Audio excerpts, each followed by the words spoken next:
So I'm going to tell you about when all the world's a city. I'm going to define the city, and I'm also going to look at the past as well as now, and maybe a little bit about the future. What I want to do is, I think I'd like to say that City 1.0 is really very easy to define. Cities of the past are quite easy to define. Cities of the future, cities of the 21st century, are very difficult to define. And that's because people are merging together, cities are merging, everybody's moving to cities, etc. We live in a global world of connections, etc. So I'll be talking about growth, size, scale, density, connections. And what I want to begin with is really talking about population growth. So from a long way back. Okay, so here's a diagram of population growth over the last 70,000 or so years. We could go back even further and elongate the time scale, look back to 2 or 3 million years, etc. And really in that sense, what we would see in terms of population growth is a spike in that sense. I'll come back to that. Let me compress the time scale a little bit, and because this is easier to look at the last 2,000 years. We're all familiar with things over the last 2,000 years. Not far from here, you can see Roman remains, etc. And this curve of population growth is super exponential. It's not growing in proportion to itself. The rate of change is growing in proportion to itself.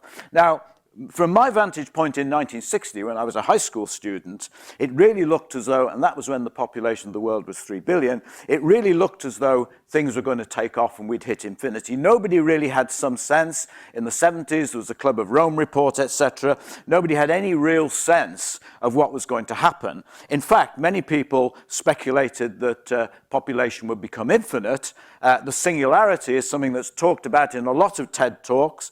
Ray Kurzweil, let me tell you a little bit about the singularity. Here's a science article, Science magazine, called Doomsday, Friday, 13th of November, 2026. Remember that date. It's apocryphal. It's a little bit like 1984. It's not going to happen. What we've discovered over the last 10, 20 years is effectively that population is not going to become infinite. Some things may happen at the singularity. We may become immortal. Aubrey de Grey says that we will. Healthcare is expanding very fast in that sense. But generally speaking, what is more likely to happen is that the population will stabilize.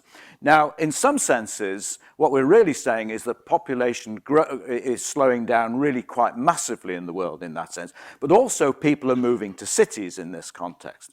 Let me just say that, digress really and summarize to one point. If we look at this over very long time scales, then in some sense population growth to this limit, of course we don't know the future, we don't know what's going to happen to the right side of that particular line, really, in the future in this sense. We may oscillate, we may collapse, we may go through another period of exponential growth, we may move off the planet, all of these sorts of things. Okay, so interestingly enough, we stand at this cusp, really. We stand at this particular point in time, which makes it interesting. Population is slowing down to the steady state. There is demographic transition in this sense that recently China, for example, has relaxed its one-child policy. Many people are saying too little, too late. The demographic transition where people do not want to produce more than the replacement rate, in a sense, is kicking in. More and more people are living in cities. And in some sense, let me show you a little bit about more people living in cities at this point. If you take the top 50 cities, this is our graph of the last 2,000, in fact 3,000 years, the last 2,000 years. And if we plot, the red plot shows you the growth, not on the same scale, admittedly, but the growth of the top 50 world cities, okay? So we're talking about the biggest city probably being Mexico City, etc., Tokyo, and so on, in that sense. And that proportion is increasing. If I actually plot a graph of the proportion of people in the top 50 cities versus the world population, you'll see that it's actually, there was a higher proportion in AD 0 at the birth of Christ, etc., and it's fallen very slightly. And then when the Industrial Revolution kicks in, there's this massive increase in the top 50 cities. Now, my next graph, in fact, really shows you, and this is something that we all live with daily, this shows you the fact that this is the proportion of all the people on the planet who are living in cities. And you can see that back in 1940 it was about 30%, etc. We passed the halfway mark. This is the apocryphal 2008. We passed the halfway mark in about 2008.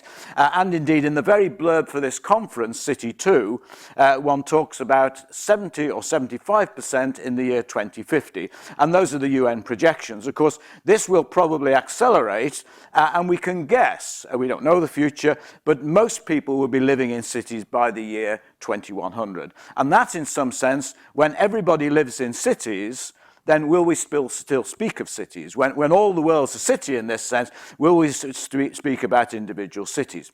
Of course we will, but this still poses an enormous and increasing problem about what a city is. Now, let's take the example of Chongqing. Now, this is a city in the western Yangtze. I'd never heard of it.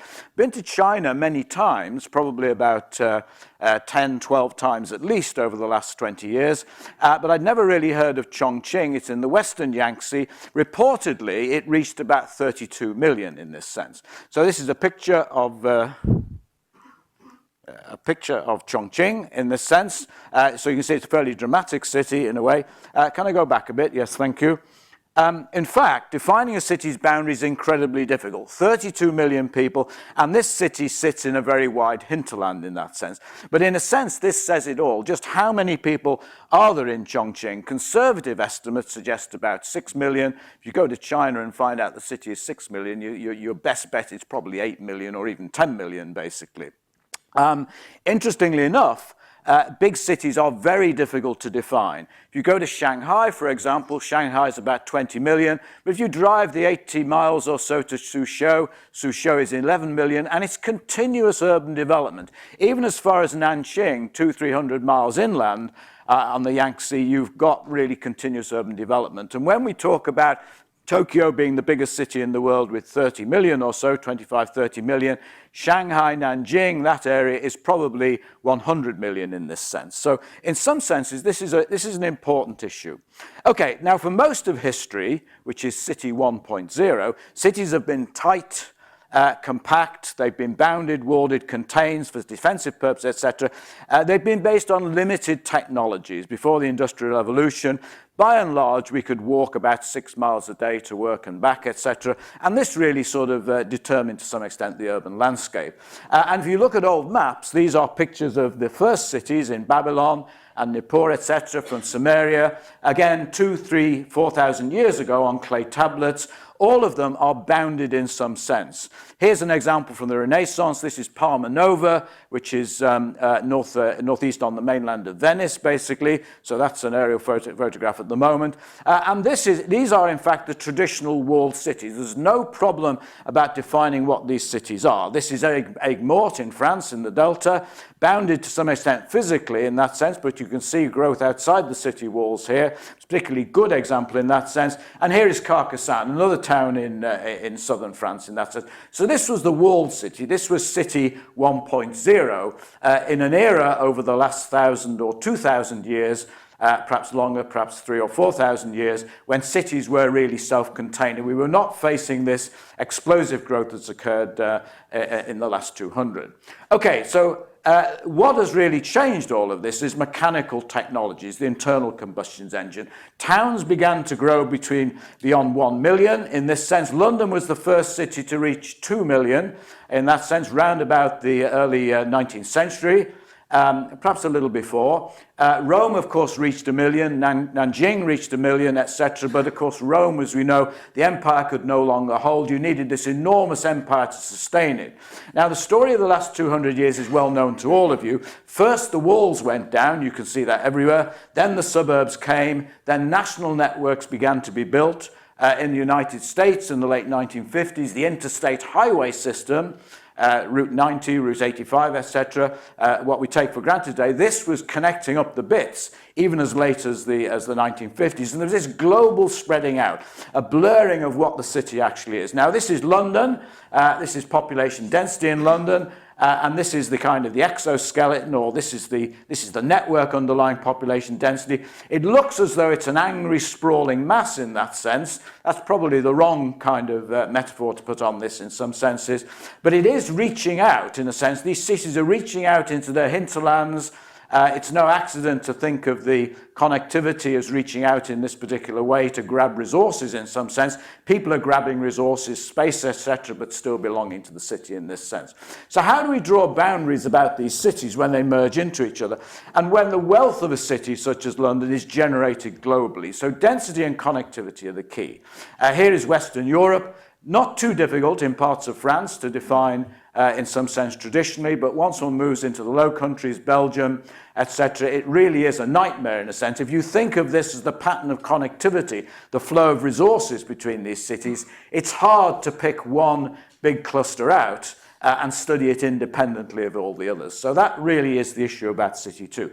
Here I think this is probably, it's either Washington or Baltimore, I don't know which, but it's clearly the explosive growth over the last 200 years of that city. This is Tokyo taken from the nightlights data in this sense, and this is, I think, a classic American sprawl. This is probably Phoenix. Spent some time in Phoenix in this sense. So anyway, let me just tell you briefly how we can still begin to define cities, but I have to note two properties of cities first. And in some sense, these two properties really are part of what we're learning in terms of this new science of cities at the present time. Now, the first one is the notion that as cities get bigger, it would appear that they get richer per capita. And this is really what the allometrists, the biologists, call positive allometry. It means you have qualitative changes in cities as they actually grow. So London is qualitatively different from Manchester, which is qualitatively different from Chester or somewhere like that. And the Santa Fe complexity group really have demonstrated this for the US, that in other words, that you are richer per capita if you live in New York in comparison, say, to Phoenix or something like that. In fact, so this really is really no more or less than what Alfred Marshall, the great economist, said about cities in the 19th century. They say cities generate economies of scale.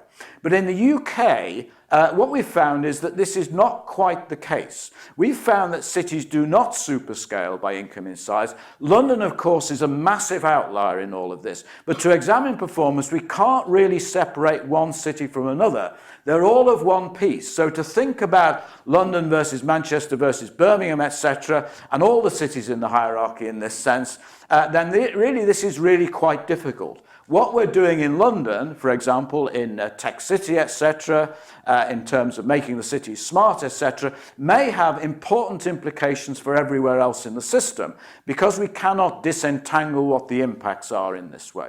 Now, the second puzzle in all of this is that when we rank cities in terms of their size, of course we have to define them in this sense, then they follow what physicists call the power law. We have a large number of, a small number I should say, of big cities and a very large number of small cities. We have a long tail. Now this picture actually shows you the distribution of cities. If you study it for a little bit, this is the southeast and the Midlands and then Britain itself. And if you counted the bits, you'd find the clusters would be a small number of big clusters and a very large number of small clusters. And that's the power law, and we plot the graph in that sense of rank against size. Now, of course, what we're saying is that if every city is connected to everything else, if we can't disentangle them, then will these properties of superlinear scaling, etc., allometry, will these properties of scaling in terms of big cities and little cities, etc., the distribution change in that sense? We don't know. We think, in fact, it will change in a sense. That how do we all break this down? How do we think about these things in terms of one big city in that sense? Is indeed there going to be one big city when all the world's a city? Well, the answers to this are really yes and no. If the world is all of one piece in 2100, there'll still be differences within the fabric. This is already true, but it's going to be increasingly difficult to partition the fabric. Where do we actually begin to stop in terms of tracing these repercussions in a global world? Okay, so it's increasingly hard to detect, but let me end by defining cities from all of one piece, okay? And to do this, what we'll actually do, I'll show you a little example of how we think about cities in this sense. We're thinking about them as networks in a way. So those, all of us would probably agree that we have three clusters in this sense. So what we're going to do is to cut the links in the clusters. We're going to take the longest links, cut them first, and then increasingly the links get smaller in what remains, and we keep cutting them in that sense. And I'll show you how we do this with Britain. So in other words, we take the longest links. Now the red bits are the longest links in this hypothetical graph, and then we can cut them in this particular way. cut them in that sense, and what we get then is clearly a cutting in that sense. So if we actually proceed with this process, and we think of Britain as being one connected cluster. Now, I must tell you that the data we have for this is that the Ordnance Survey, our national mapping agency, basically have coded every single link in the UK. So there are literally millions of links in this particular network. And of course, they code a link in terms of road segment by taking the intersections and actually simply measuring the link before them and recording that in their street centre lines. So obviously in big cities you're going to kind of finer resolution between the intersections than in rural areas. So what we're going to do, what we're going to show is the top 10 clusters. So at this point what we show is the top 10 clusters, and the biggest cluster is the red one, of course, and that's keeping our links at about 4 kilometers at this particular point. So I'm going to keep cutting. We're going to go to 4, to 3, etc., and then to 2, and so on, cutting it down. And very interestingly, it's about 1 kilometer. Scotland clicks off, basically, which is quite interesting given all the notion about independence of Scotland, etc. We didn't actually expect this, that Scotland would actually kind of be clipped off, in a sense, as a major cluster. We keep going down. You see the Lake District, Snowdonia coming in. And as we go down in this sense, because what we're trying to do is to define cities at that point, the southeast really splits off from really the rest of urban Britain in this particular context. Remember that we're talking about the top 10 clusters. There are many clusters that we're not showing here, in a sense, which are the small ones, but these are the big clusters. And in some sense, this is a way of actually identifying cities. And so the southeast versus the rest is quite important in this sense. And if we click down and we keep on going down, etc., we're getting to something which looks a little bit more like we recognize cities. You remember the graph I showed, the map I showed of Greater London, the great explosion of activity, etc. Now, as we go down, etc., let's go right down to the bottom, and that's a good place to stop because we've clipped it down to something like 100 meters between the connections in the city, and we've actually disconnected North London from South London. You can actually see the 2 clusters, and in some senses, that's not what we would consider to be a city. So in some sense, that's a good point to stop because it shows you the essence of what this is all about. Thank you.